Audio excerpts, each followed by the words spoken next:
Yo, party people, come on. Yo, get your ass ready for this new track. Lil Sue's in the house, Kaysha. Yo, Shada, worldwide, Brooklyn representing. Yo, we got it like this. Yo, like this, like that. You know, like this, like that. Don't stop. Yo, he's at your guest room. Pass the broom. Need a little cleaner hips soon. Pass the broom. Test room. Guess who? Say you wanna test who? Better learn this room. Yo, special for fools. Having no clues. Now you wanna get through. With no clues. Going like I know, but baby, don't be cool. Shit up the hood. Something put a new boot. Look here. Some kicking, some ticking. Yo, time to blast, boo. New cast, boo. Yo, one test, boo. If you did a bust, nigga, one last, boo. True.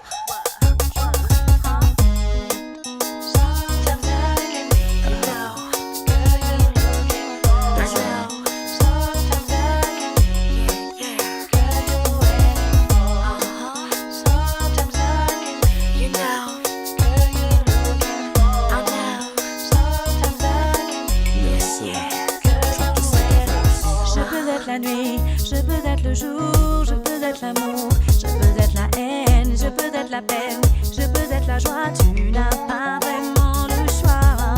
Dans ta détresse, je suis sereine pour la tendresse, je suis ta reine, mais la faiblesse, je suis la tienne, je peux jouer tous les rôles. Femme fatale à mes heures, quand j'ai mal, que je pleure, ambiguë.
C'est pour l'ennui.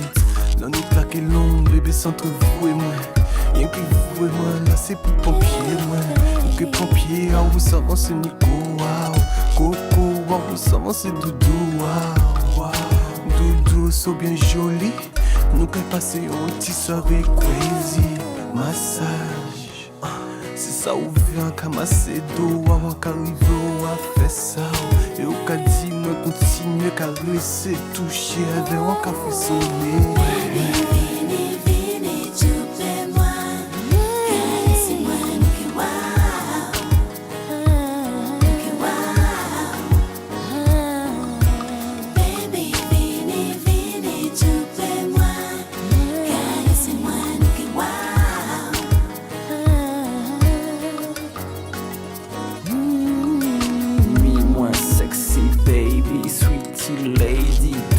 C'est sexy story, don't flee, honey on grand lit, ou qu'à crier oh oui, ou qu'est pas plaisir, tout putain hockey, les bougies j'apparais, les pétales d'orchidée joliment étalés, oh oui, en tes cailles oubliés, des petits coupes de champagne pour nous décoller, coller serré, nous bien enlacés, nous péquer lacés, déembrasser, coller serré, nous bien enlacés, nous péquer lacés, déembrasser.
Microphone check. Welcome to Club Shada episode 120. Nice. Welcome to Club Shada episode 120. Nah.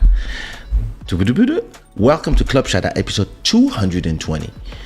220 episodes. That's a lot of episodes. That's a lot of hours spent together. More than 2,000 hours. That's for sure. So yeah, listen.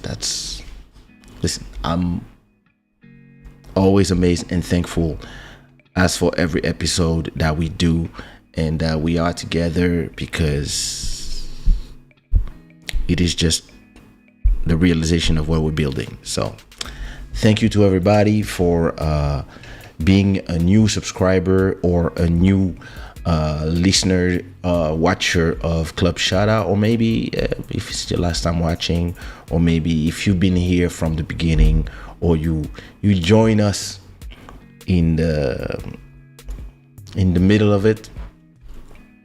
Do like me. Sometimes, you know what I do when I really have some free time and I don't know what to watch, I go to my YouTube channel and I go watch an old episode of Club Shada. They're all almost there, from episode 1 to episode 220. Only episode 164 has disappeared from YouTube for some reasons that none of us understand, and sadly I didn't have it recorded somewhere, so I cannot even put it back. But yeah, maybe YouTube has it somewhere, but I know what these idiots are gonna tell me, so I'm not even gonna go there. This show is brought to you by Shadaware, Gods of Good Fortune. Thanks to all the new subscribers on this channel. Last time I checked, it's gonna be in a second. So last time I checked, we had 193,144 new subscribers, plus 2,206 new subscribers in the channel, which means that this is loud in my ears, which means that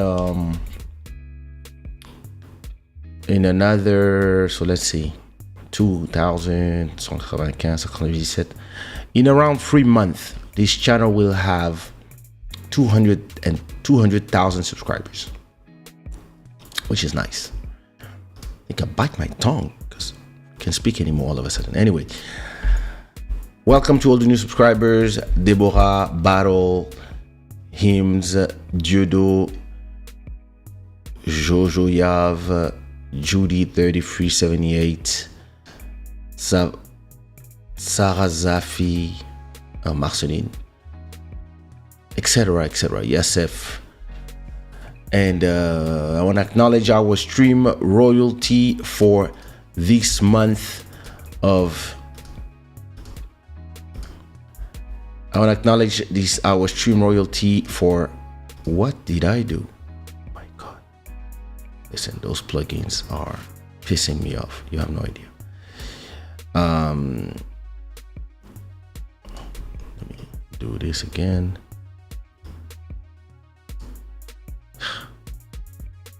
I'm about to stop using them until I get a fix.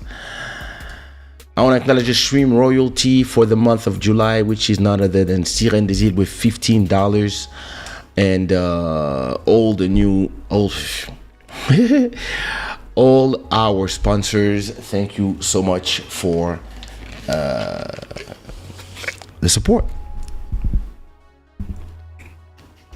Tonight I have no subject at all. I mean, I always have subjects, but because I don't have any subject, this show tonight is yours. I'm gonna stay with you an hour and something, and you're gonna tell me what you want to talk about. First of all, you're gonna tell me two things. What are you gonna do this summer? That's thing number one. Now, go back. 3 things.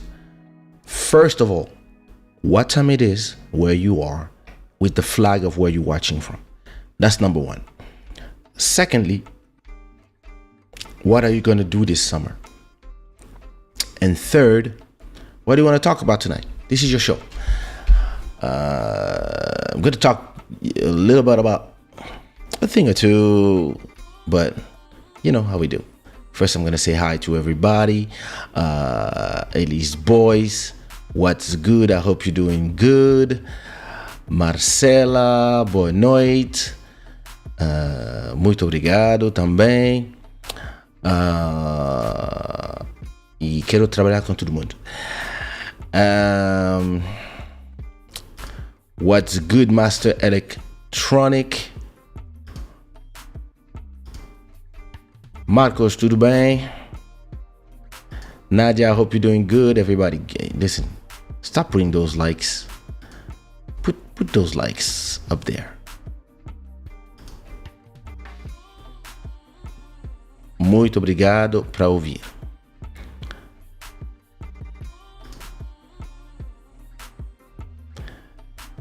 What's good, Julie? So Julie is here sending me messages. Hey, can you like my photos?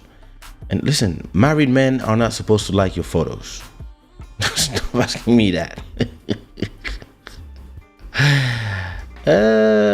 Instagram. Instagram is a mess.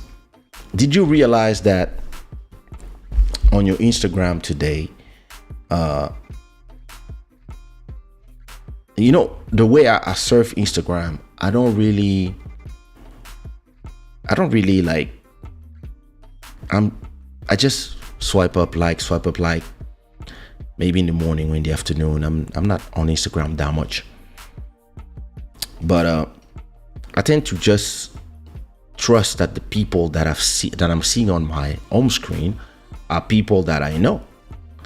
But now, these little sneaky bees decided that now, when you're on Instagram, the people that you see are not the people that you follow. So usually if you go to Instagram, the first person that you're going to see is going to be a person that you follow. Then from the second photo, it's, people that you don't follow that Instagram says you might like it. So these used to be on the explore page, meaning that when you go to search for something, then it shows you a bunch of stuff that you might like, but you have to go there. Now they changed it, and they do like every social network does this. The same thing that YouTube does with, you can be subscribed to 100 channels. YouTube's gonna show you 100 channels that they think goes with what you've been watching. And usually it's accurate. The problem is there should be a tab of saying, hey, discover new stuff. Or maybe you watch some videos, and when you go down a little bit, if you didn't click on nothing, they might tell you, hey, maybe those things are things that we think is good for you. Back in the days, when I was on YouTube, back in the days, I'm talking about like, I don't remember, like 12 years ago, maybe more. Talking about 2008, 9, I don't remember. Anyway, back when YouTube started subscriptions, because back in the days there was no subscription on YouTube. The only way to find a YouTube channel was to have the link. So they started subscriptions at a point, and if you were subscribed to 10 channels, all you would see was those 10 channels. And that's when, the people who were first on YouTube, like us, we had a lot of success. We had a lot of views, a lot of new subscribers, etc. Then they started changing the homepage slowly. And they keep changing it. Like, all these people keep changing the algorithms because, as I've been telling you, their goals is not for you to be successful on the channel. Their goal is to have content poured every day by people trying to make it, or people that have something to say, and their goal is to sell advertising money, and for that they will put what they think you will click on. So to give you, me personally, I watch a lot of things without really looking at it. I don't know how to tell you, but I'm gonna just swipe up and like, not like everything, but every time something cool, I like it. So let's say there's a girl I follow and she posts a picture on the beach, nothing special. I'm just gonna double tap and like it. Julie posts a photo, I'm gonna double tap and like it, and etc. Malcolm B is gonna post something, I'm gonna double tap and like it, or maybe I might put a comment if it's somebody that I'm close with, or there's something, I might go and put a comment. But most of the time, I just swipe up and like. And I know that if my wife is not like that, but let's say my wife is asking me, hey, why are you liking this Julie girl that is showing her body? What's going on? I can reply to her, hey, it's somebody that I know. She's somebody that has been following me for more than 10 years, and she's part of Club Shada gang, blah, blah, blah, blah. She's one of the people from your life. Yeah, she's the people from your life. That's what, okay, cool. So I can, even if I don't have to, I can have a reason for all the likes I put on Instagram. But now,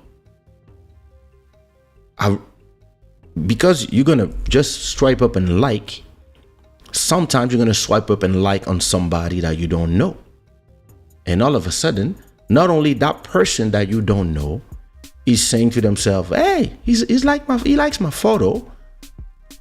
Because when you have a verified account, the likes you put are up there. And when the people are looking, the people who like their photos, they're gonna see a blue check. They're gonna be like, hey, who's that? Oh, Kaysha. Oh, who's liking my beach photo? Oh, and he's married. Look at that. And these can create any confusion that he didn't want to, and people can be like, look at him liking photos of people that he doesn't know. And it's not your fault. It's just the Instagram just decided that, yeah, starting now, we're gonna show you stuff. So I don't know if on the desktop is the same as the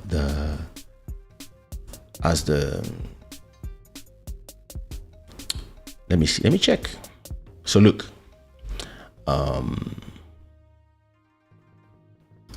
so on Instagram, so Bantu Man, it's a magazine, yeah, I know them, so I'm gonna like Idris Elba. That's for Julie. Yeah, I'm gonna like, of course. Okay, those people, I know all of them. Yeah, it seems like on the desktop, it is not showing me people that I don't know. But on the phone, it will. Yeah. For now, everybody that I'm seeing, let me see if I go down. Yeah, most of the people that I'm seeing, yeah, I know that. Wait, this person, I'm not sure. Wait. Yeah, Bianca, I know Bianca. Grandier 204. Who's that? Let me see. No, that's another person that I follow. Okay.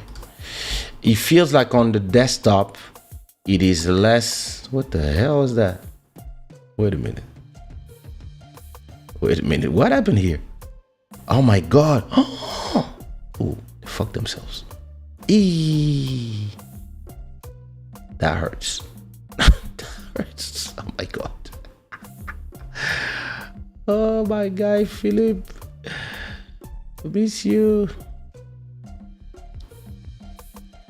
Yeah, it's a good thing it doesn't do this to me on the desktop. So, but on my phone, the second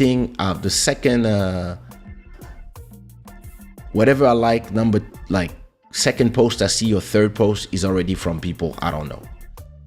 But yeah, good thing that on the desktop it's not like this. But trust me, they will change it as well. But yeah, it. To me, I don't know. I believe that this is not the way you should do it.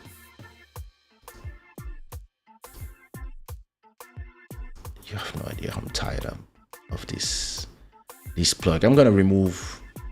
I mean, I know some people rely on this thing here to know what music I'm playing, but this thing is unreliable.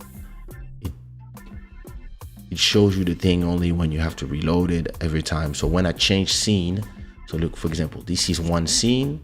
You know, look, it's showing an old one, and here it's not. Yeah, I have to talk to the people who made this program to see what they think about it.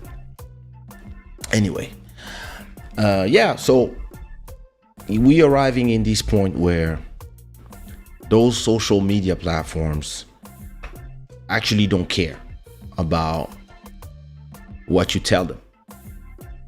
I want to see the people that I know. And me personally, less and less, I want to see the people that I don't know. Less and less.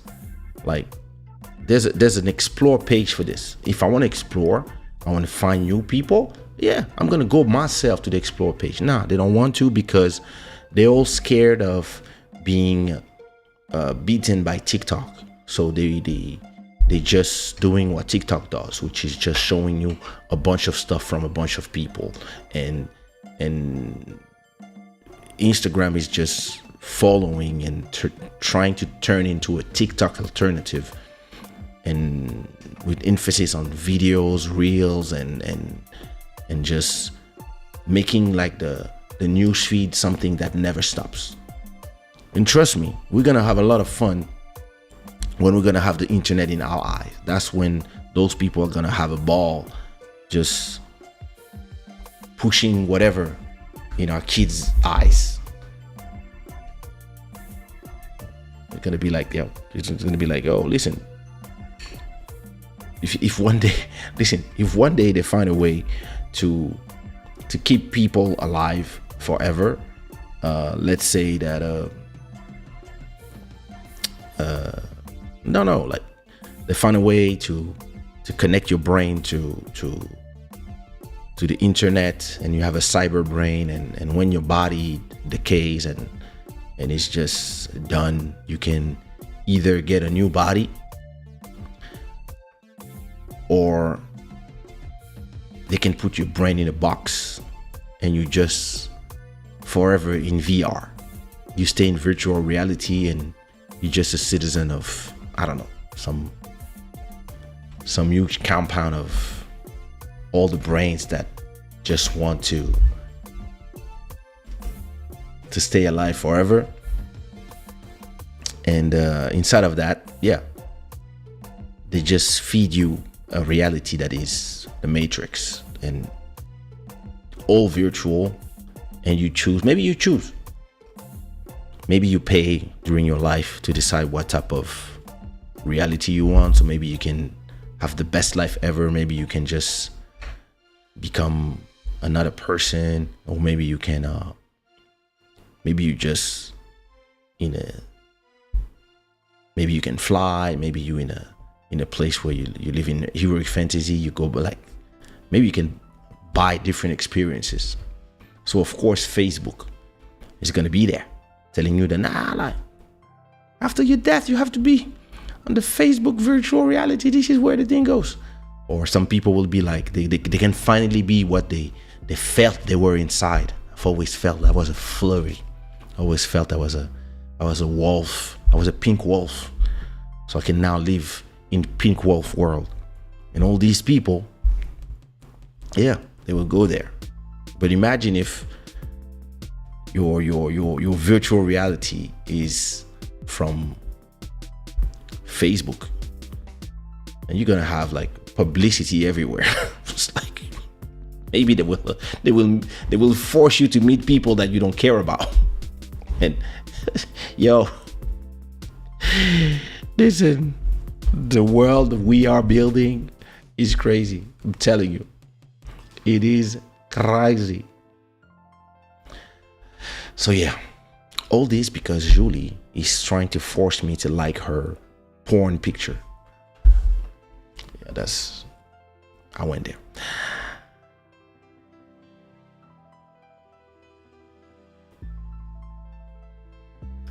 bro. Calor. Mesmo. I just went outside to go to the gym. And on the way to the gym, I went to the gym at 9:30 p.m. And I was like, yo, this weather is crazy. Yo. The Future Soundbeat, what up? Oh yeah, I asked a question earlier. 652 for you. For Ellis Boys in Louisiana, I guess.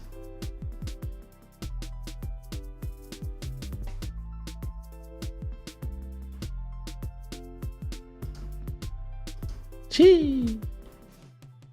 Nice. Did you see the weather? Did you see the fires in Portugal? Yo. 152 in South Africa, and it's winter, cold and rainy. Oh my God, they have been there. One day, I arrived in South Africa, completely. One day I'm in South Africa and arrived like in short and small shirts, and it was not snowing when I arrived. I was like, what the hell is going on? But yeah, they have the opposite of our weather. Yeah, exactly. I don't. Let's look at this. You have more than 59 people who already entered this live, and I have 9 likes. Those people make no sense. Those people are haters. You people are giving me allergies. Shee. Look at that, Madrid. I'm interested. Instagram is really a mess about the likes, or no one like big booties anymore. Listen, Julie, the Kardashians officially ended big booties. Apparently, they all removed their butts, except for Kylie. They all decided that, nah, we want white bodies now. So yeah, you might be out of fashion soon.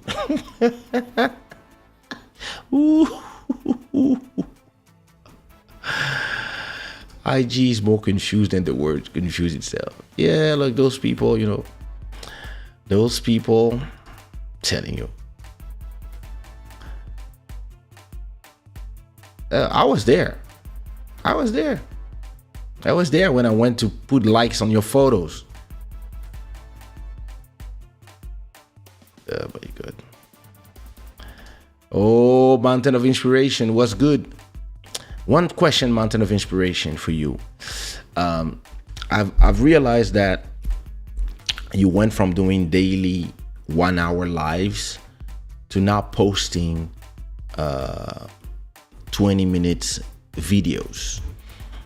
I'd love to know why, and because for those who don't know, who haven't been in Master of his Inspiration, Mountain of Inspiration, to Mountain of Inspiration's channel, he's still posting every day, but instead of doing live streams every day like he used to, now he's more into. Wait, let me remove this plugin. It's pissing me off. Yeah. So instead of posting more lives every day, I see now there's a lot of shorts, and the uploads is more 16-minute videos, 9-minute video every day, 7-minute videos. And I would like to know, was doing live streams every day too much for you, or it's just that me personally, an hour of live every day would be too much for me. 2 times a week is enough. But yeah, I'd love to know what was your the reason behind that.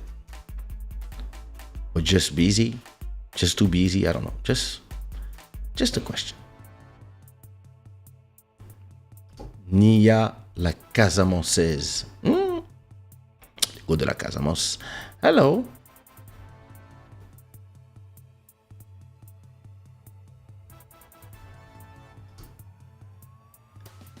Vraiment, les gens ne sont pas.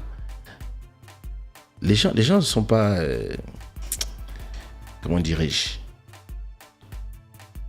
Les gens n'aiment pas être originaux. Ça fait 20 ans, on me demande si on dit quoi.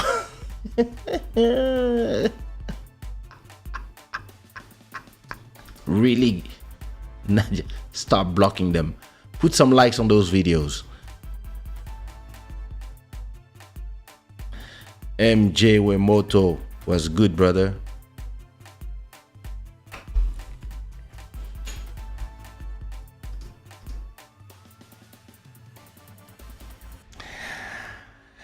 Listen, I think you should try. I think you should try. You know why? Because you never know what you're missing until you try. So I think you should try Japanese, guys. Like you do 2 months of Japanese guys, Japanese, Southeast Asians, Thai, Laos, China,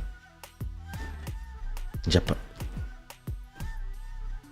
Indonesians, like just for change, you know. The beta, long time. I had some great times in beta.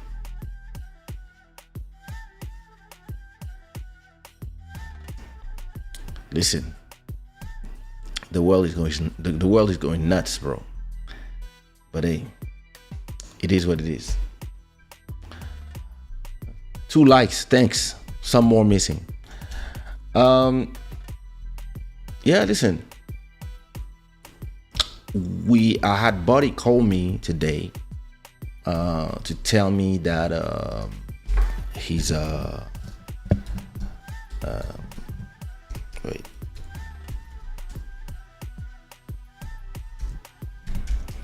To tell me that he had to leave his own condominium. And I was like, what are you talking about? And he was like, nah, listen, my whole area is on fire. And I was like, what is going on? And listen, the images are crazy. My brother Russell, long time. And listen, things are crazy right now in Portugal. I still prefer live streams, but I don't have access to my office during the day. Your sister-in-law took over my office, so I had to adapt and revert to regular uploads. Okay. Listen, do live stream from the bedrooms.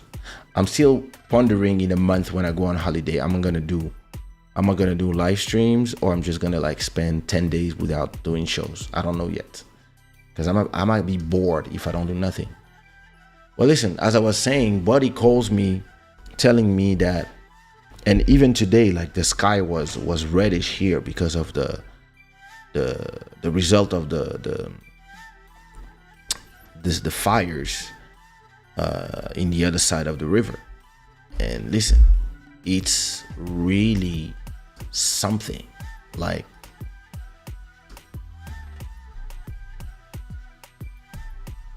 really?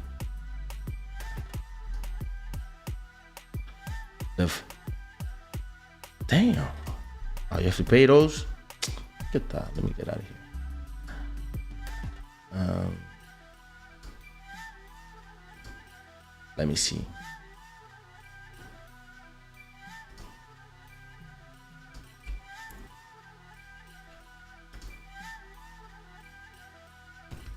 What? God. All these people are trying to sell you news, trying to sell you ads more than the news. Let me go on Twitter. Palmela Incendio.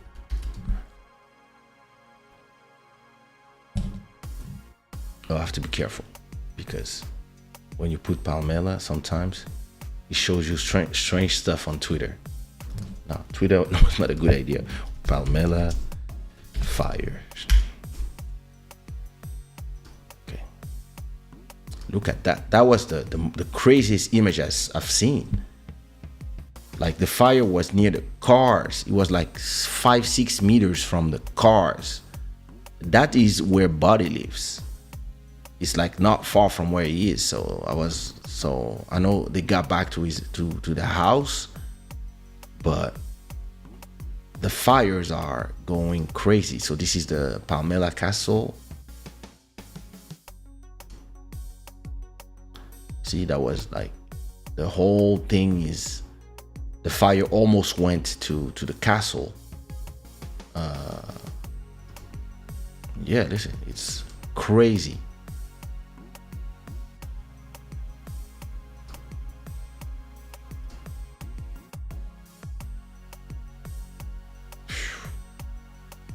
Man, look at this one. This one is crazy. Look at the people's cars. Like, so the whole country, like, this is like 20 kilometers from here. 30 kilometers from here. And we could see it from the sky. Listen, prayers for everybody.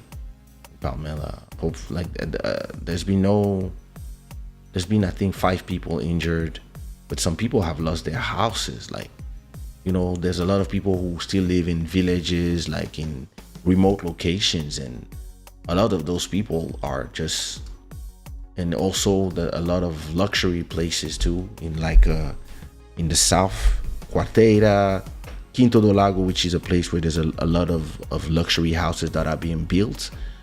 A lot of them there was fire everywhere because it's very dry and the temperature reaches like 45 degrees Celsius. So a lot of things have been burning. So at a point, Buddy received from the condominium an advice that everybody had to leave the condominium because he lives in a gated community. But this gated community is, so there's houses surrounded by green, and there's a lot of areas.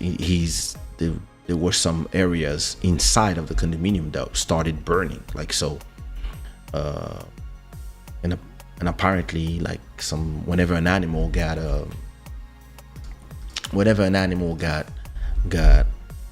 burnt by the fire, in as they are agonizing and running everywhere to try to evade the flames, they are spreading it as well. So yeah, listen, that was some crazy thing. He's back in his house now. From I had him on the phone 2 hours ago. He's back in the house. He's safe. Some people that are way less further from the action had to stay out of their homes because it was too dangerous. But in most of the places, most of the fire have been more or less controlled at 80%. But listen,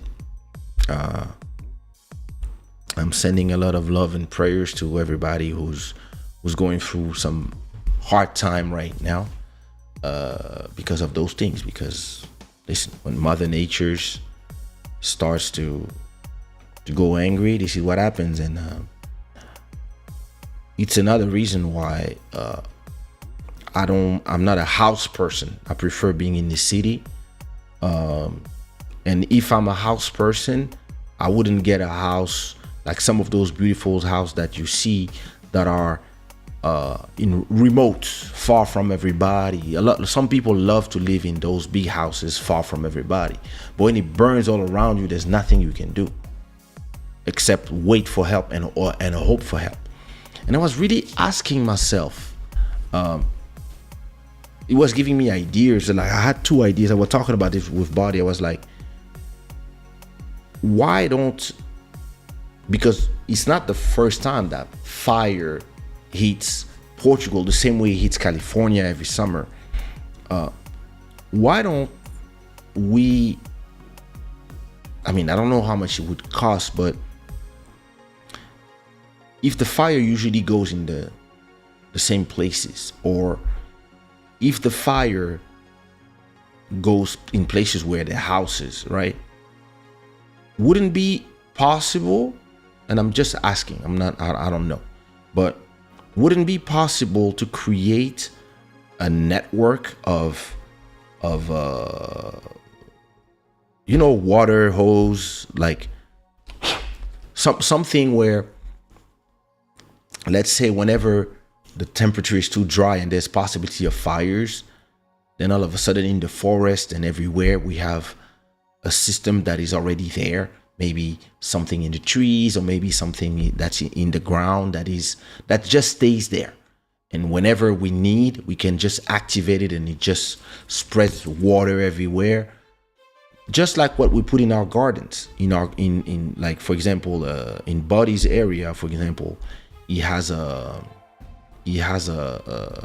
in his garden, usually at 11 automatically the whole garden the sprinklers start pushing water for the plants. And I was asking myself, wouldn't it be, maybe somebody thought about it, to have a system that is a grid of water distribution in all those, I mean, I know it's a big territory, but at least where the houses are, or at least, I don't know, starting 10 kilometers before the houses, so that at least it can help to have a place where all of a sudden you have water sprinkling everywhere. Maybe it would change something, maybe not. And then I was thinking of something else, and I don't know if probably an engineer thought about it, but what about building some drones that, let's say you have 1,000 drones that can automatically, when you give them a zone, and they go fetch water automatically. So they just come somewhere and they get water in their tanks. Maybe they when they come to the base, somebody filled them up, or they fill themselves automatically from a tank. For whatever reason, they're over, and boom, they get the water in, and maybe they can get, I don't know, each of them like 100 liters or 50 liters of water. And then they go to a zone, and because they have cameras and radars and etc., and they are all interconnected, and they can arrive to a zone and just rain water on fire, but in a calculated way through AI, where whenever some drones are going to fetch water, the other drones that are there might be also just hovering high enough to see what's going on in the scene, and just look at wherever the fire is intense, and send the information to the other drones that are sending the information to a central AI. And this AI would then send the drones full of water to just send the water everywhere and assist the fire people. So imagine if one drone can only have 50 liters, but imagine you have 1,000 of them that are doing like this back and forth. When 1,000 drones at the same time send 50,000 liters of water on some places, and then they go back to refill, and maybe it would change something, especially us. We live near water, so I was just thinking about those things. Like, is there a way that we can use all these technology that we use to circumvent this type of fire, and even just to stay around this area in those times, to make sure that before they start, or when they are starting, automatically these machines would go and flush water, because they are machines, so that they're not, it's not like humans. Like firemen can get in dangerous situation, but if you have drones that can go really inside, and maybe they are fireproof or some whatever, you can build those things in the right material so they can go near enough and flush water. Or maybe instead of water, maybe some of them would have some special gel. I know there's a gel that I think somebody in California did something where they in the trees there's a special gel, and whenever there's a fire, it just pops and explodes, and it's an anti-fire gel. Like, I believe there are some ways that we can use all these technology that we've been using for nonsense. That would be great if we could use those technology for those type of things, you know, and maybe a network of both. Imagine if in all the forest you had captors that keep the forest the same and all these area the same, but they also have, well, listen, this phone can tell you the temperature, can tell you your heartbeat, can tell you, this watch can tell you your heartbeat, can tell you if you have irregular heartbeat, can tell you your blood pressure, can tell you like all these things, can even tell you how you sleep, can see when you're moving, and while you are training, it can see how much you train, where, etc. It has all the things. So imagine like if you take this of that size, right? You make something a little bigger, and you put it either on the ground or in the trees, and you create a red of those things that are interconnected and talking to each other, right? Those can tell you when there's a fire starting, when there's something, and you can have a central operation that knows those things way before, and then you have an army of drones. Like imagine if you had like, I don't know, 10,000 drones. Listen, these people that building drones to do war, drones that they can pilot to send missiles to other people without killing men. You can create all that technology for war, for destruction, but you cannot create that technology for saving lives. Like there should be drones for all that stuff. All these drones could be there. You could use those surveillance drones for beaches, for all these things. And what, we're gonna use them to shoot YouTube videos? So I mean, I was thinking of this, but I was watching, because it's not the first time that we have fire in Portugal. Every time there's the weather, like you need to just, find a way. I mean, I was thinking of that when I was watching all these fire. I was like, yo, I mean, maybe somebody's thinking about it, but that would be a great startup. A whole thing where you can protect places, houses, and maybe you would have, when there's houses somewhere, maybe you can have this whole network of intelligent, smart things that are thinking, oh, there's a fire, and they can just send in drones and create this whole operation. And even maybe it would be an effort between the ground and the sky, and maybe in the ground it could try to spread something to when the fire is still small. That could help as well. And then those drones could just create rain anywhere, like, and while the other, when the drone is empty, maybe let's say you have 2,000 of them. Maybe while you have 1,000 that are recuperating water in the tank or whatever they get the water. Let's say it's I don't know, a few miles away from where they are, from the base of operation, while they are recuperating water, and they might also charge themselves. You have maybe 500 who are recuperating the water, while you have another 500 who are pushing water in, and then you have another 500 that are controlling the whole area, looking at what's going on, etc., etc. Like, that could be a great system to assist the firefighters, I believe. And I'm listen, I believe that at a point they will just create robots that can go inside of the fire and just work on that and go and spread water or whatever they can use to turn down the fire from inside. Because and maybe those, and they don't need to look at like humans. They could just be some vehicles that are just going in and doing what they have to do, and they are fire don't really like phase them. Maybe they could even, maybe the drones could even like drop them, drop them, and they maybe they could look like little how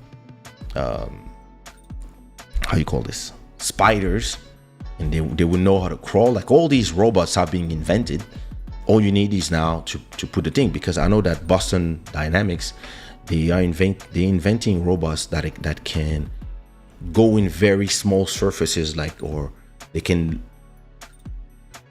be like snakes and stuff, so they can assist people when you were trying to save somebody who's trapped somewhere, like this little kid was. Like, robots could help us in those operations, as long as you have somebody who's sending them the orders, and maybe there's a mix between the orders and the AI. That, listen, yeah, I believe. I know what you think. Tell me what you think.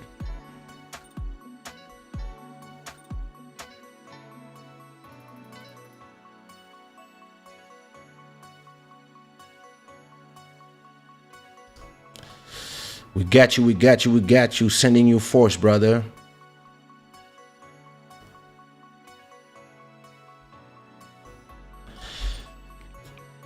Yeah, listen, that's crazy, because that's where Buddy lives.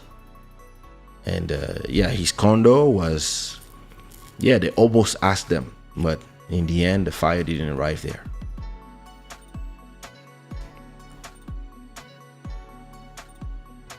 Oh my God. Phew. Lots of love to your family, brother. Yeah, wildfires, crazy.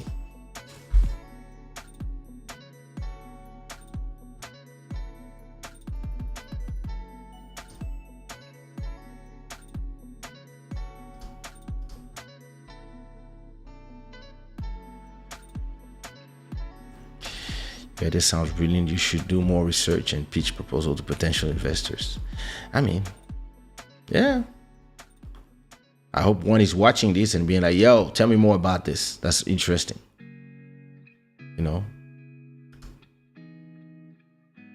Ezekiel, what up?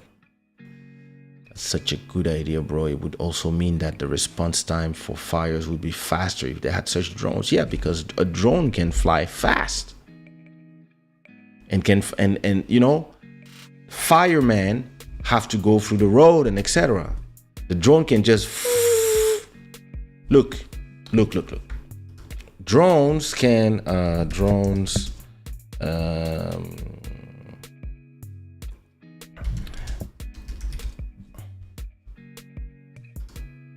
me see. So, a lot of places, for example, are now using drones. Look at what you can create with drones today. Look at what you can create. Look at what they do in China right now with drones. So instead of using fireworks now, they're using drone to create these 3D experience made from 2,000 drones who are just putting lights. And these drones equipped with LED lights, and they can create all these things. So, back in the days, it was fireworks, but it is dangerous sometimes because it's a lot of fire, etc. And what people are doing is, they're using drones like this. 2,000 drone in Shanghai. Look, you see, they go up and they just have light on them, and they create all type of shapes for you. Look at that. So that was for the new year. They created those things just and so if you can do this with drones, right? Imagine the application that you could do with maybe some bigger drones that are just there to assist when there's this type of thing, and sometimes maybe if they can assist faster, then the fire spreads less and there's less casualties and less material damage. So yeah, I think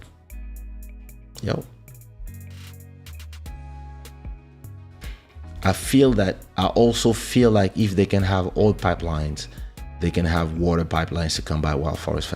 Exactly. Yeah, that's what I'm saying. Like a whole. So I understand you cannot, like, it's a big country, so you would need to really like build the whole thing. But I mean, listen, as you are building a city and as you are building neighborhoods, you also add all these pipelines. And listen, we use them already to bring the water everywhere. So you just add this whole thing, and in every place that usually goes, you can just have special type of sprinklers that whenever there's a fire, they just send water. And sometimes just to prevent the fire, the fact that you have all these water will make all these the dry places less dry. And then on top of that, you had all of this. I don't know how much it would cost, but I think that would be a great add to government arsenals, in my opinion. Rainwater could be harvested, causing an automatic sprinkler system to dose the fire as soon as a flame is registered, along with the drones. Exactly. And if you have a system that is completely automatic and never sleeps, and then you have a station that controls the whole thing. But I believe that it's I believe that's a great thing. Let me send a message to my boy. J'ai beaucoup aimé, je suis tout à fait d'accord avec toi. Mais là, je suis en plein dans mon live. Donc, je reviens à toi. Je crois qu'il me manquait 10 minutes, mais après, il fallait que je commence mon live. So yeah, I believe that it would be a great thing to think about as somebody who creates city. I know you would say that, and listen, that's exactly what Buddy told me. The idea sounds great. A drone swarm can easily do that job, but don't forget that those fires create jobs too. But you have to be so cynical. Like, I understand they create jobs, but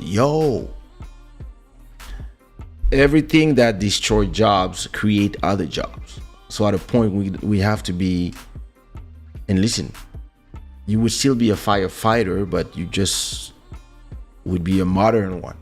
It doesn't mean that you could not continue to do what you do.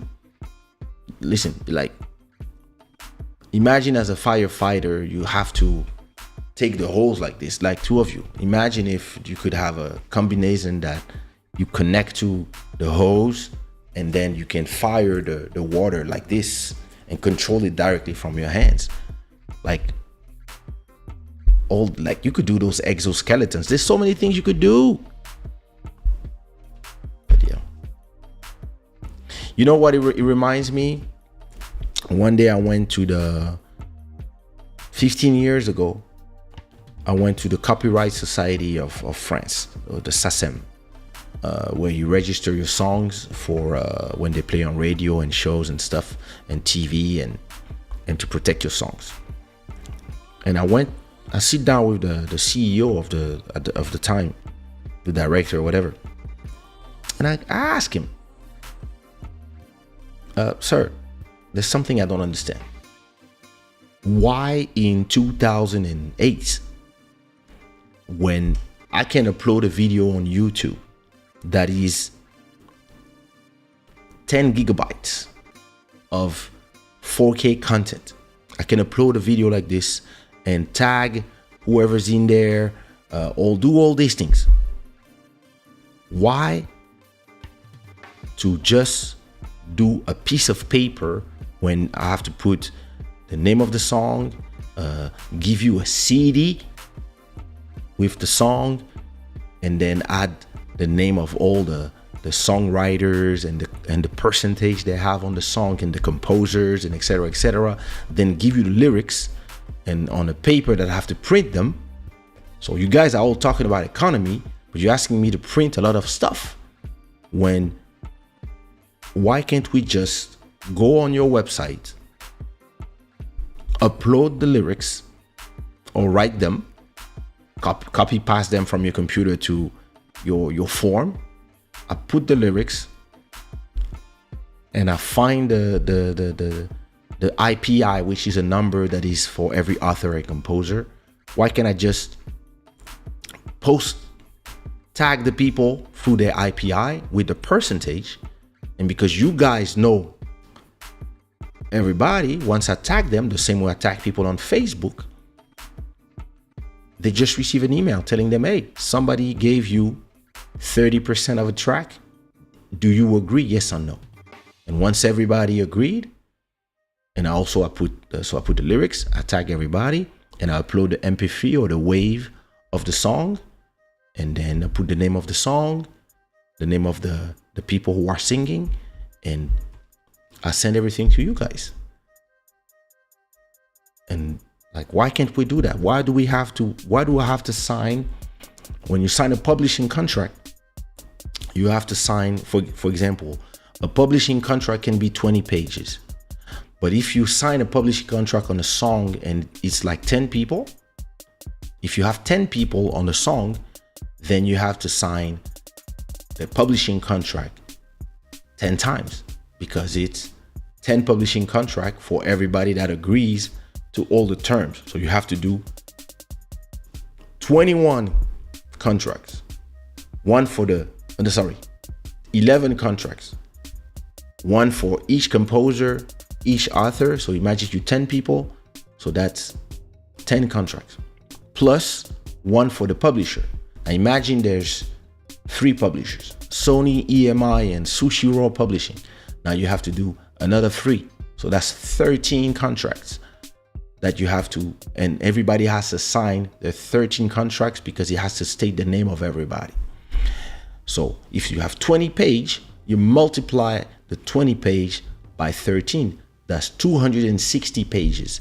And you have to sign at the end of where you need to sign in every 5 page, you have to sign. And the rest of the page, you have to put your initials to prove that you read the whole contract.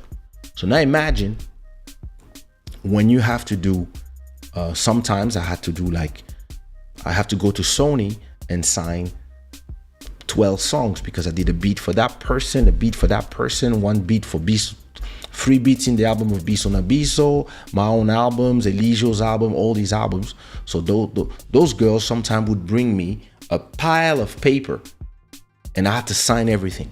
So sometimes I would spend 2 hours just signing papers. So I go to that guy at SACEM and I ask him, why can't, that's a lot of paper. That's a lot of dead trees. In this world where everybody wants to be an ecologist, green, why can't we do this digitally?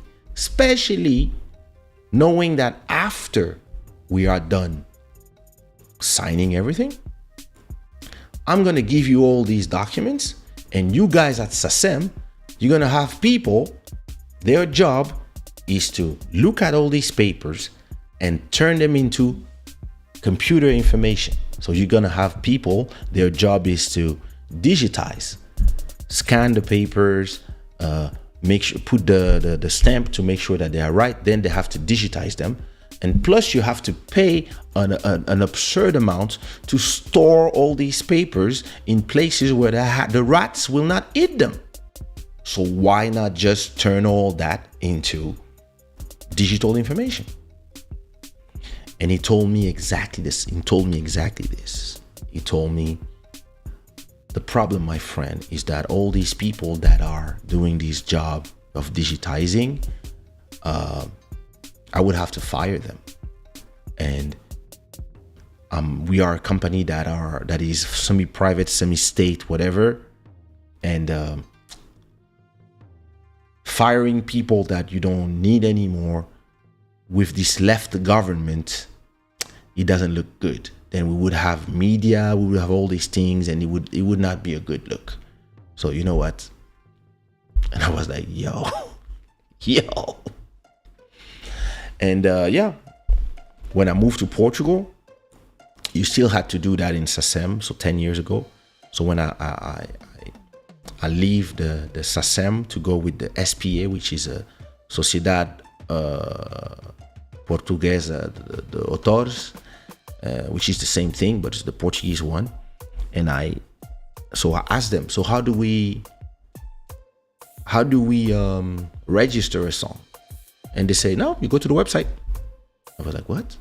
Yeah, you go to the website, you type the name of the songs, you have to do an MP3 of your song, you upload the MP3, and then you have to do a PDF of your text file with the lyrics, you upload it as well, and then you look in our base and you can see the name of the writers and the composers, and then that's it. So wait, so I was like, wait a minute, nah. What? I was like, how in Portugal are you way further than France? So since then, France also adopted that system. But to show you, if I want to declare work in the Portuguese SPA, that's how you do. You go here, you go in your thing. Oh, so original work, music and lyrics, and that's yours. You put the title, you upload the music, you upload the letters, you select the genre, you say whatever dates of where it was used, you put the where the first time the song was played, so online, your company, Sushiraw, for example. Once you did all that, there's another page where you can add the names of who wrote them, and just put from the IPI, you can find anybody in the world that has registration anywhere, even if they are not from part of the Portuguese society, you can find anybody. And I was like,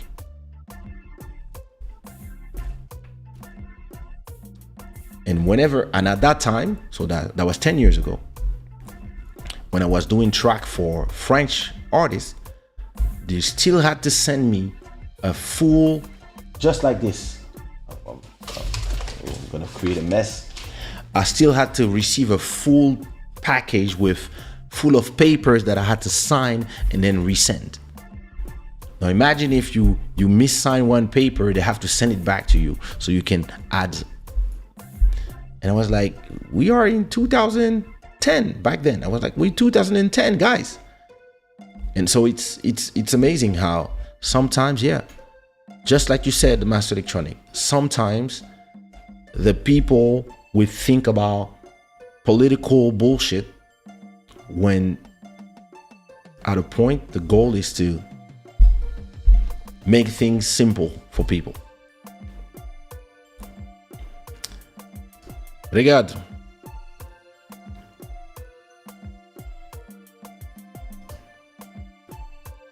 Do you see the Spider-Man movie where the nasty guys use drones to make way? Yeah, I remember that one. So I think it was the second one. I used to live in Australia. They had bad bushfires, and to help them fight, they deploy huge aircraft like a Boeing 737 with lots of water and release it large water load over the fire. Yeah, that's what they were doing here too, but smaller planes. But the thing is this, like it takes, when you have only one of those huge planes, just to fill it, it's gonna take you so much time. Drones, you can have like a whole thing, they just go back and forth and they go in the sky.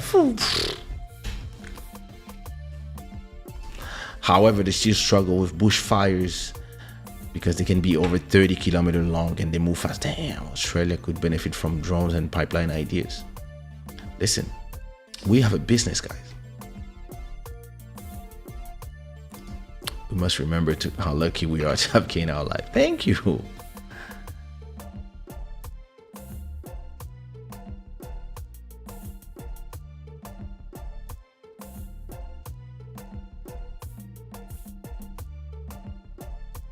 I think the solution isn't singular. Drones will help firefighters to be more efficient.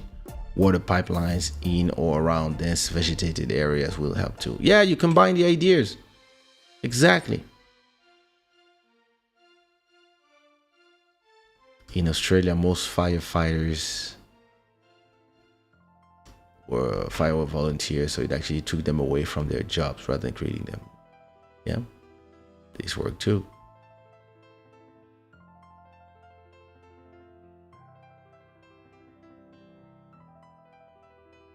I mean, you could use water from, you don't need to use the water that, you could use flush water. You could use like used water. There's so much things that you could do. Like, or you can throw sand as well. You can it's a combination. You can try stuff. And the thing is this, when the firefighters come and they start sending water everywhere, they are not efficient because they are human beings and they just pushing water and trying fire versus water. When you have an AI that knows exactly, okay, this is the position of the wind, this is exactly the place where the fire is the most high, because we have fire sensors, we have vision, and we have heat sensors, we have a altitude sensor, wind gyrometers, etc. In the drone can make the decision when they send the information to a central entity that would maybe be not far. That central entity can be like, okay, from all the data that I have of that I see, I'm gonna put 30 drones here, 100 there, 12 here, 10 here, and send everything we need to send just to weaken the fire, etc. And on the ground, maybe once you get like you tame the biggest of the fires, it can help with, and listen, they could also send some carbonic product, something that is that turns off flame. Like, there's so many things you can do at a point when you start changing your habits and stop using the old methods and trying to use something that is built for it. And when it comes to to water, when you have a system that is efficient, that is trained, that has machine learning, so it means that every fire it turns off, it learns more from it, and you can do simulations and etc. Maybe that thing would spend 10 times less water to turn off the fire rather than what we have right now, which is, you see the firefighter, water. They have a big tank and they send it. Those drones might know exactly how much to send and where, because they would have been trained to do it hundreds and thousands of times. So that would be different.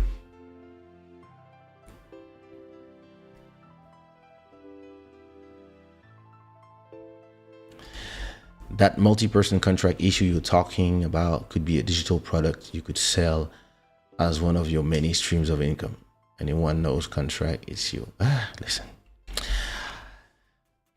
I got too many things to do. Don't add problems in my life.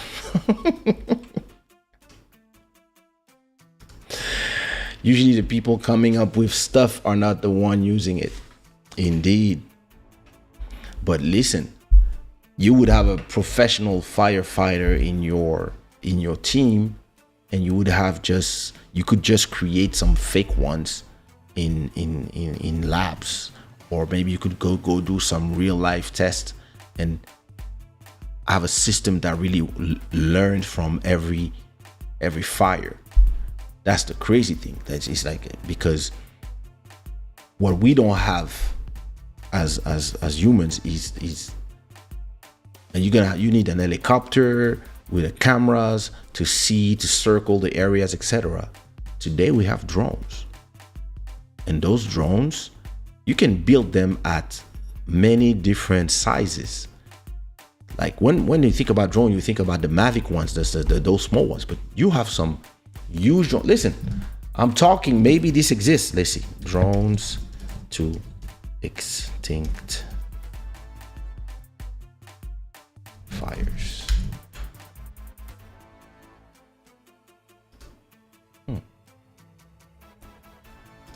Look at this article.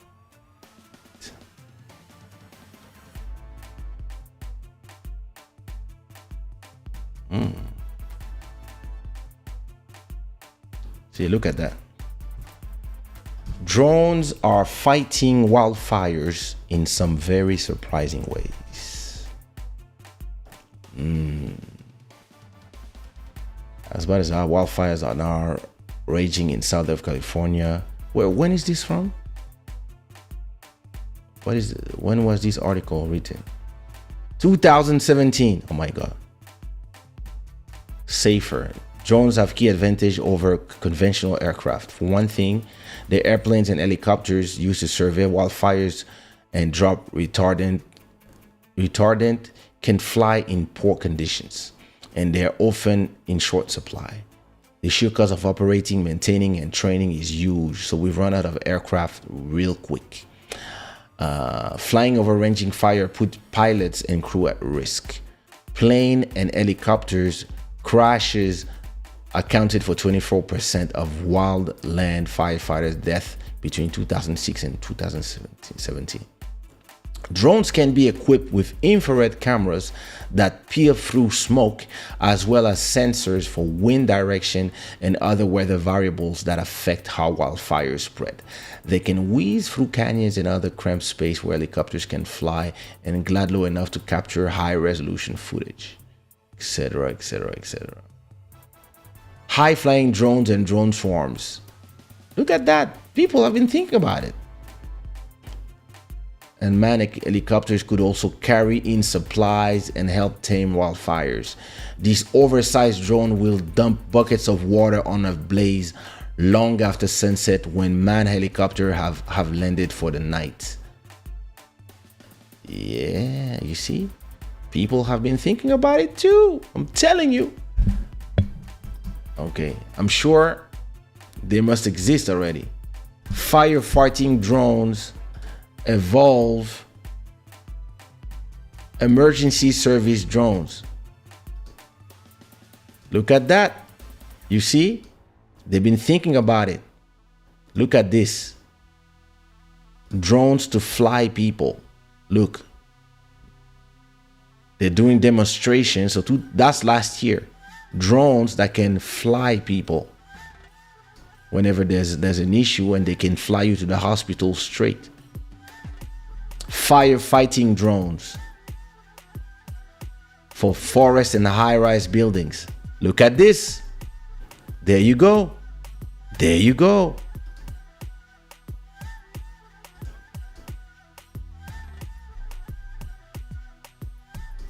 All right. You see? Told you.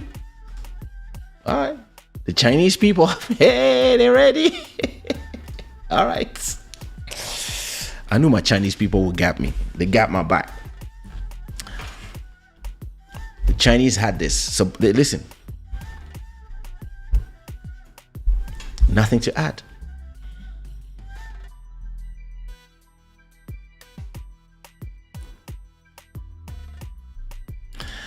The solution for that problem is easy, with either monitorization of all forestation by installing fire sensor in a sensitive area where fire break out the most, nor 3D maps, and follow the fire pattern by satellite. Yep, a good mix of everything.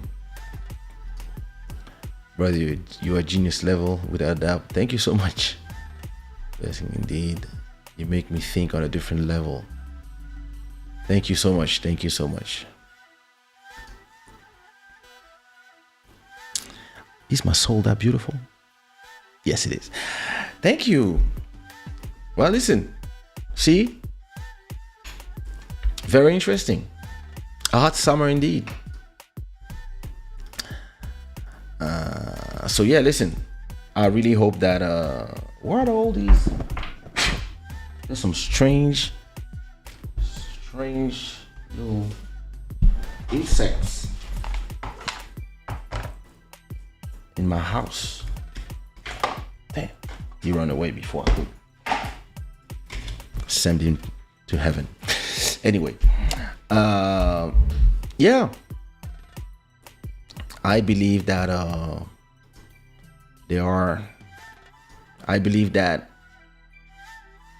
a lot of people have been thinking about it, and Chinese engineers, you know, all the drones are built by like Mavic. The biggest commercial drones are built by the Chinese. So imagine if like you know, the extinguishers, like you've seen in this video, you can have drones with, they don't even need to go and bring, they can completely have carbonic snow, whatever they put in the extinguisher, and just like spread it, and they can go like near it because they are drones. So yeah, there you go. Listen, before I go, I want to talk to you about something else, and again, I want your opinion. There's a saying, and it's very interesting. There's a saying that says that money can't buy happiness. And I don't know if the people who say that are the people who hate money, or who are just wise and live long enough to know. But the question here is, and I was thinking about this thing because I was watching a video of a bunch of people who won lottery, you know,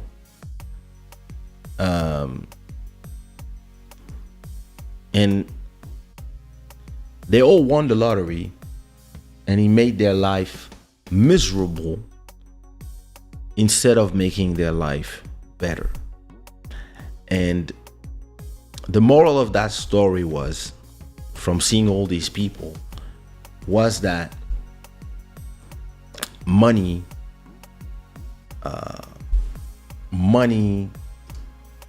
can't buy happiness. And my opinion on that is that it's true. Tell me what you think in the chat. Do you believe that money cannot buy happiness?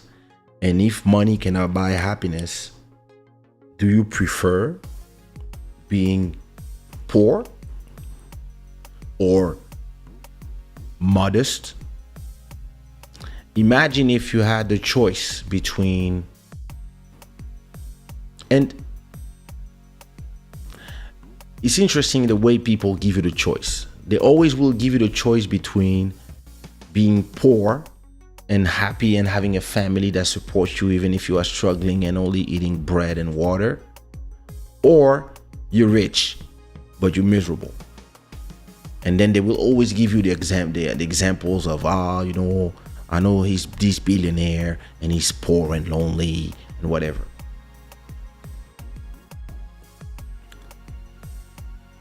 Let us define money first. And to me, it was interesting. It was an interesting conversation because, listen, when I say money, I mean just money, like just whatever people call rich. You can have let's say you have, instead of having 1,000 in the bank or 800 in the bank, you say, what type of money are we talking about here? Here for the paper or the goods? I agree. It doesn't buy it, but it helps you to have happy moments. But the thing is this to me. Money doesn't buy happiness, that's true, right? But why do we need to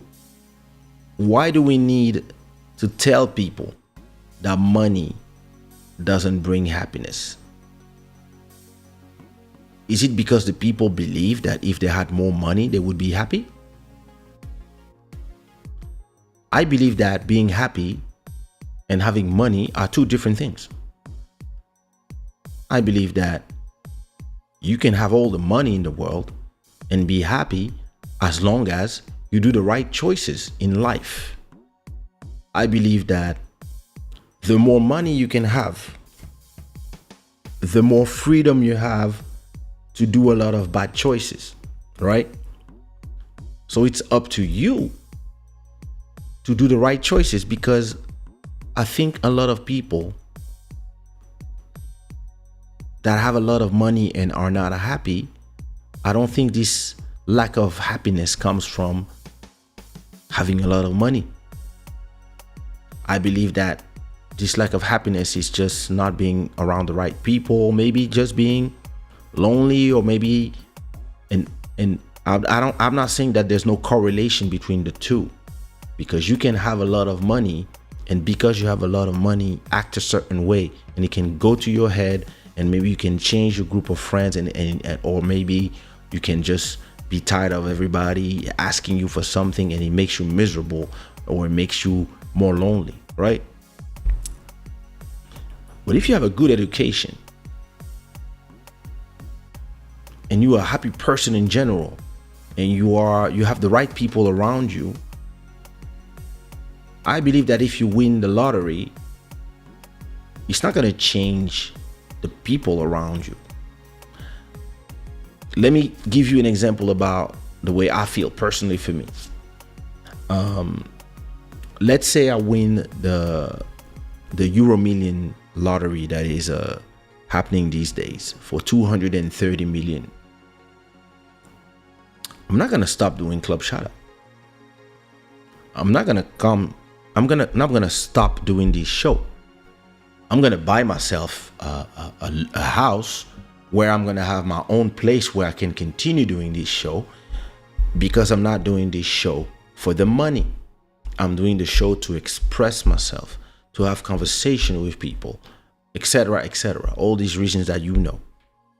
So if I do this show not for the money, because actually, if I stop doing this show today, my YouTube channel will continue to generate 2,000, 3,000, 4,000 euros every month, just because of all the content that has been in there for the last 10, 15 years. So I'm doing this because I want to continue to having conversations. I want to continue to express myself. And I want to continue to have an avenue and I want to make it an interesting business as well, that maybe one day will generate great income, right? But from my music, I make way more money. Or maybe from one show, I can make all the money of a YouTube channel that generates for a month. But because I understand in my state of mind how you make money from all these different places. If I had millions, I would not say to myself, I'm too rich to do Club Shada. I would just say to myself, oh, listen, I'm going to do Club Shada on steroids. I'm going to do it something nicer. Or maybe I'm going to have 5 cameras or 2 cameras or 3 cameras. And maybe I can have an assistant that can come, and whenever there's an episode of Club Shada, he prepares everything for me. The cameras, the this, the that, and while I'm shooting the videos, while I'm talking to you guys, he's just changing the different cameras. Or whenever I need to talk about the information, look for wildfires and stuff, he can find the information for me already and have all the images ready. And while I'm talking, he's going to display it like an assistant, an editor that would do that.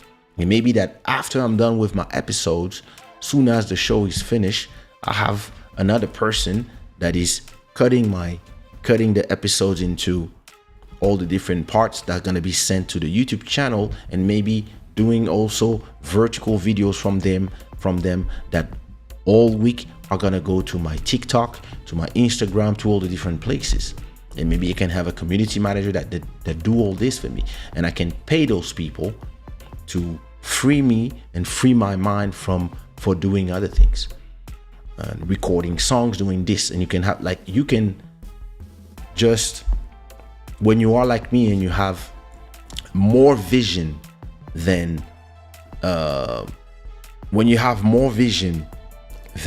time, and you have to choose the things you do, because you cannot humanly do all the things you have in your head. You can start giving those ideas to different people that will execute on some of your ideas, as you can concentrate on the things that you have to do. And for me personally, that's what money would do to me if I had 10 times the money I'm making today. And it would personally make me more happy, because the same way Master Electronics said, define money, I would say another thing: define happiness. Because a lot of people, when they want to define happiness, they want to define a happiness the way they see it, not the way you see it. Maybe happiness for one person is to just walk around naked whenever they want in your big house. And maybe for somebody, happiness is raising your kids and being in love with somebody and having your family around you. But what if you're a lonely person? What if you don't like people in general? What if, not you don't like people, but look, personally, I don't like to have people in my house. I like to see people outside of my house. Not because it's just that people who think like me don't like to have a lot of noise and a lot of clutter. That's why people like Steve Jobs would live in places that are the most empty possible. If one day I buy my house, you would be able to see the rooms that my wife used, because it would be messy and full of all the things she used, and my rooms would be white and full of nothing, because too much visual information can tamper with my brain. And for me personally, what makes me, I don't know if happy is the word, but what makes me happy,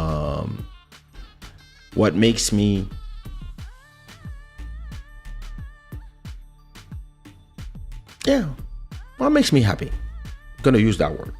What makes me happy is knowing that my kids' expenses for school, for stuff, and the house, everything is done.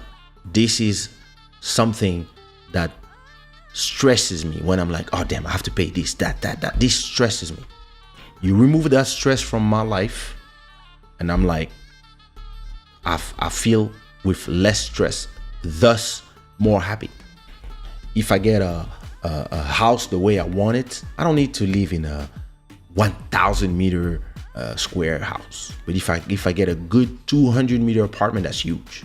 If I get a good 200 meter or 150 or whatever with 4 bedrooms, and I have my own office and etc., and this is mine, and I can put huge 100-inch TVs everywhere, this is my happiness. If I ask my wife, what is happiness for you? She will tell me something completely different. She will tell me having my little sister with me always, being with my brothers and sister, the kids and family, cooking for everybody, being there, making noise, playing Uno, and etc., having my friends around, my cousins, traveling here and there, going to Bali, all these things. Personally, I don't care about none of these things. When I go to Bali or those places with her, it's for her. It's not for me. It's for us, but it's not my thing. Being here talking to you guys make me way more happy than doing nothing on a beach on Bali. So happiness is something that is personal. That's why I don't like these expressions, because actually those expressions are actually more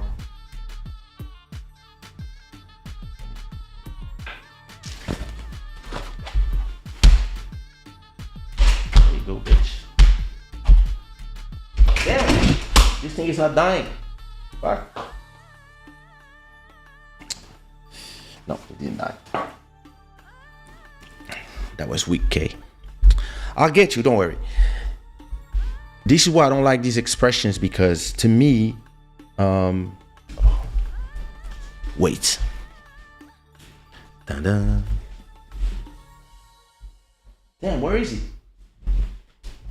Bastard. You're lucky. I was about to Calvin Klein you. Anyway, it's the summer. It's a hot summer. Insects everywhere. As I was saying,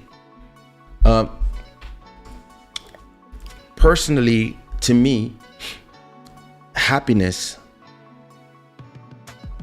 is so personal for each people, and the people who come to you and pretend to you that money doesn't make happiness are the people who are trying to judge you into wanting more money for you.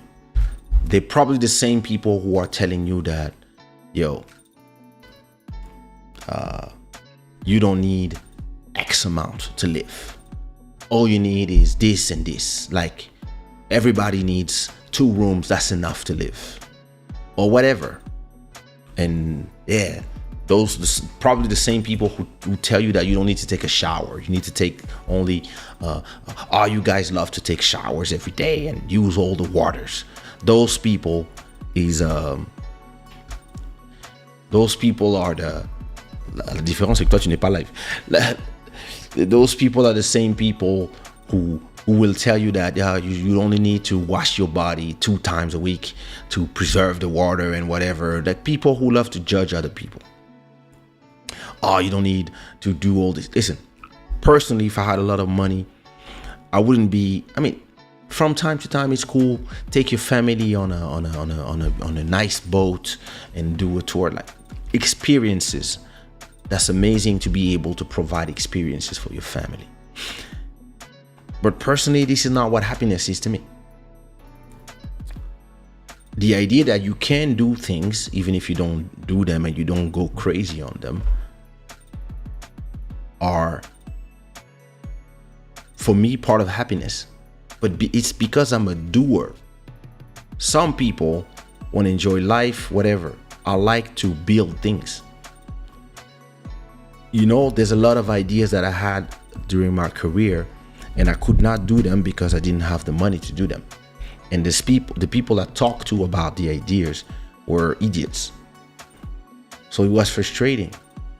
And if I had lieutenants, people that whenever I had an idea, something for the future, something to build, something to help artists, or even those conversations I had with those people in those places back then, to tell them, hey, listen, I believe that there's a better way to protect songs, and we can use the blockchain, and we can do this and that and that.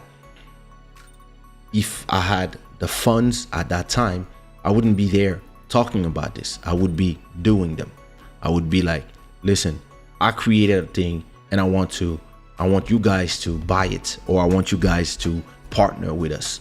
And instead of firing those people that you don't want to fire, you're gonna train them, we're gonna train them so that they can use our solution, and you're gonna use our IT solution for your system that we're gonna help you build into your thing, and you will pay us monthly for that service, millions. That's what I would have done. But listen, when you have, like me, too little time in a day to do all the things you think about, trust me, money would be happiness for me. More money would be happiness for me. And then some people think they need 100 million. I don't need all that. If I had 20 million, that would be cool. But if I had 200 million, I would have 100 million to build some crazy things. Trust me. Like, I would do solar farms. all these things I talk about, I will be like, yo, let me put $1 million in that. Let me put 5 million in that. You know, ideas would turn into finding the right people, and you would have assistant to interview people and try to build that. And I would do those shows where I would explain to you, yeah, you remember when I talk about this? I built it. You remember we talk about that drone, Yeah, I went to China and talked to engineers and blah, blah. And there you go. Here's the Shada one. Like that's what I would do with more money. I believe that money is not happiness for the people who, whenever they have a little bit of money, they just go crazy. The people who would just think that more money would be fast cars, hoes, and substances. For those people, yeah, money would be the direct path to destruction. But for somebody like me, don't come and tell me that money doesn't make happiness. I'll be like, that bullshit. That's some leftist bullshit.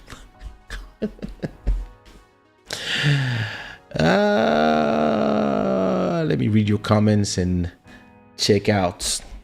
Does this thing bite me? No, I don't think so. It's just me being let me see. You can't be rich if you do not understand money. Therefore, many lottery winners are miserable. Die miserable. Master Electronic, that was very smart.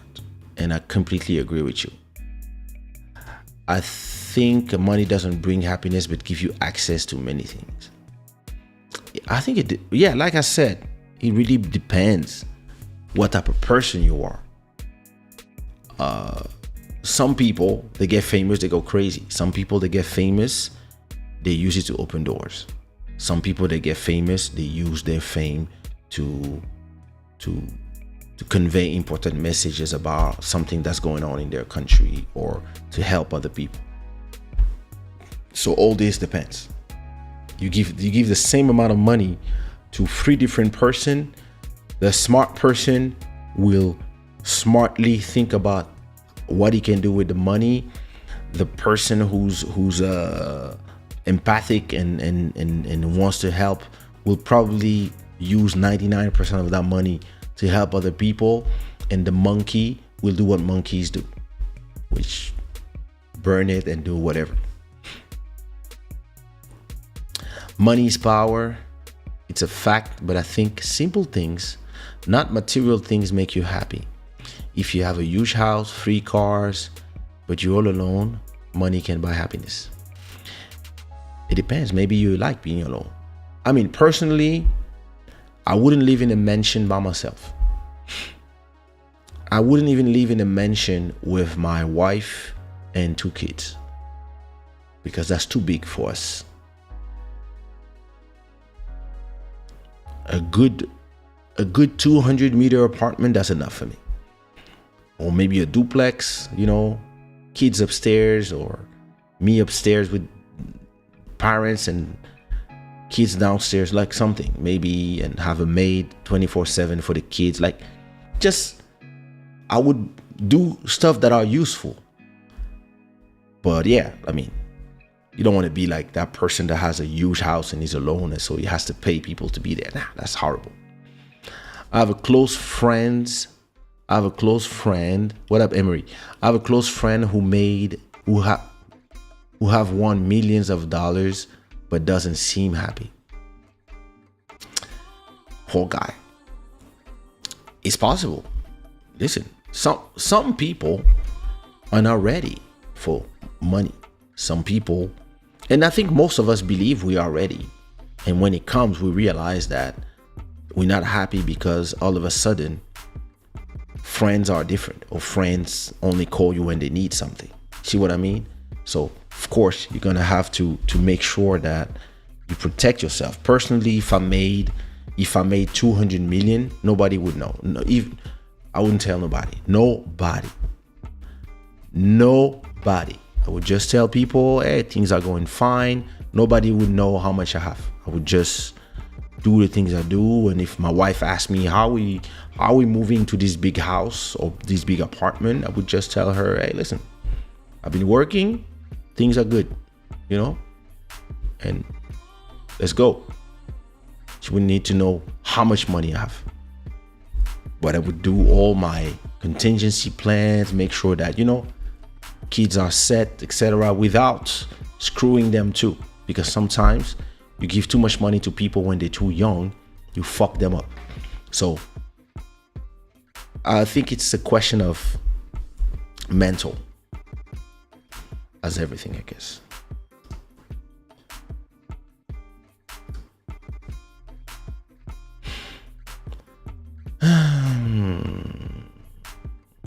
Money, what up, Kendrick?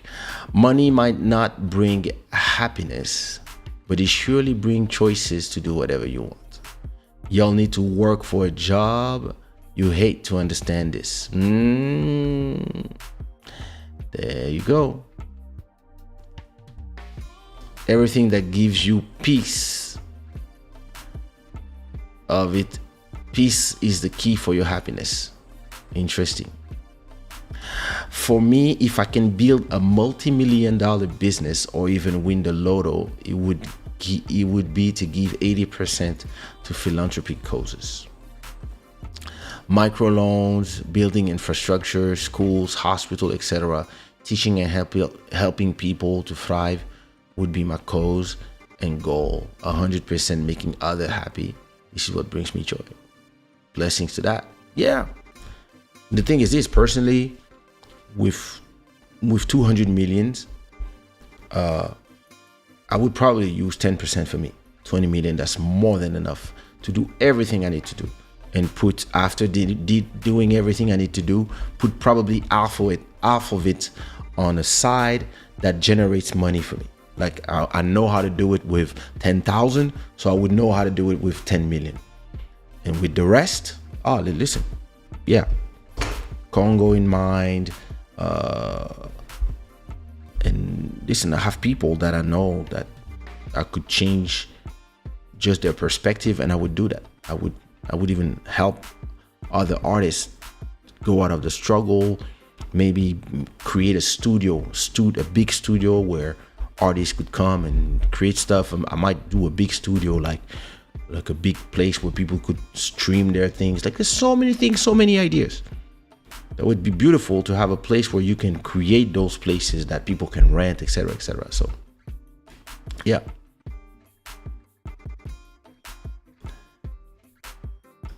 As long as Idris stay with me, I'm happy. You could hire him to shoot a movie with you. Yeah, man. Listen, it's been 2 hours. I hope you enjoyed that conversation about the hot summer fires and is does money bring happiness? I remember that every time people in French, to say money doesn't bring you happy, we say l'argent ne fait pas le bonheur. But I remember I'm not talking about not today, but I remember like when I was like 20 years ago, when people would say that, I would reply, l'argent ne fait pas le bonheur, mais il y contribue. If you have a stable mind, money will contribute to that happiness because you know what you're building, right? If you are like me and you know you have your goals, objectives, money is just a tool that you're going to use to further. If you can win 10 years in the things you have in your head because you have $1 million, it changes something. I just made a lot of money from NFTs this year. I've really had success with these 2 drops. I'm thankful for everybody who bought them. And I didn't buy anything special. I just not only made sure that this summer we would have a great holiday and rent a nice house for the whole family, and invested the rest of it. And I also have made sure that the tax I'm gonna pay, all that money is already on a side for this year. So no trouble with taxes. And I also made sure that the money for the rent is also in a separate bank account ready. So when it's time to pay my rent in September, I'm just gonna send to Hong Kong. That's in Hong Kong where my landlord is. I'll just send to Hong Kong my all 1 year of rent. And no stress. And when this is sent, I will not say to myself, oh, okay, now I gotta work now. Even after this is done, I'll be fine. So meaning that when I get my next royalties in August, all that money will not be to pay the rent, will not be to pay the taxes. That's amazing. So I got that money and I made a smart move. Listen, could have bought myself a whole Mercedes if I wanted. I made enough money, but what I did, I made enough money that I don't have to leave my house. I don't have to go do shows, so I can see my daughter every day. That to me is happiness. I made enough money that I don't have to go and perform. When I have a lot of people, they struggle, so they don't have a choice. They have to go perform and they have to accept prices that are horrible. I made enough that when people tell me, what do you do in life? I say, I do Club Shada. I talk to people on the internet. And this makes me happy and I can do it. And listen, we had 2 sponsors and I'm not stressed about sponsoring. I can just build this show slowly because, I made more money in 2 days that I would need to do shows for 2 years. And this changes the whole perspective. And it didn't change me. I didn't stop doing my shows. I didn't become lazy just because I have vision and I'm focused on what I want to do. So if you turn this money I made, you multiply it by 100, it would be the same thing for me. Instead of continue paying my rent, just go buy a house, and I would just go and take the next 6 months into turning it into what I need it to be. Like all the domotic, all these things, like I would make it exactly the type of house I want. And then, I would have my room when I could do my show, not in the living room. I could do my show in my office. I could do this, I could do that. I could even invest in other shows. I could say like, yo, listen, I want Club Shada to be in different channels, like all the things you could fund other YouTube channels. You could fund other creators, younger people. You could do Club Shada in Spanish, Club Shada in French, Club Shada in this and that, like for different people. And you just funding everything, you own everything, and you can create an empire. Instead of having one YouTube channel, maybe you can have 20 of them. And you don't need to run everything by yourself. You can have a bunch of people that are running this whole company for you, and you just there, and then you use all these companies to synergize with your music, synergize with your different other brands, etc., etc. So once you have, once you have a vision, listen, money cannot bring you problems. Yeah, unless you go everywhere and tell people, hey, I made $10 million. Listen, the Congolese are gonna come from everywhere. Don't tell nobody, not even your mom. I was talking to my mom. She was like, would you tell me? I was like, nah, mom, not you. No, hell no. Please go check the video about Mr. TaylorMade on YouTube. The track is called Left Right. All right. You sent me the link on Instagram. I'm gonna check it out.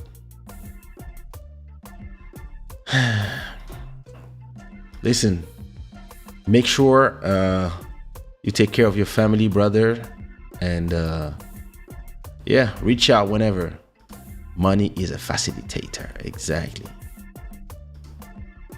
Oh, listen, whenever I pay my 1 year rent, like I started paying 1 year rent 10 years ago. No, yeah, 10 years ago. Changes everything. Trust me. Boom, it's done. And that it's like, this changes everything. Being able to do these things, I'm telling you. In this case, King Kaysha, your goods are worth more than money. Therefore, people shall be focused on creating goods and services, and money will be something they will not need to think about. Yeah, I do agree. More money with problems. I don't know. Listen, if you enjoy that show, don't forget to put my unicorns in the chat room, and I'm gonna leave you with a track called Pirates by Angel City. And don't forget that, first of all, thank you to our sponsor Sirène des Îles. With $15 donation, you can always donate via the super chat. And don't forget that this show is brought to you by Shada, the gods of good fortunes. Thanks to all the subscribers on this channel. It's always a pleasure to have you, and I will see you Sunday with another episode of the Club Shada. Peace, my people. Blessings.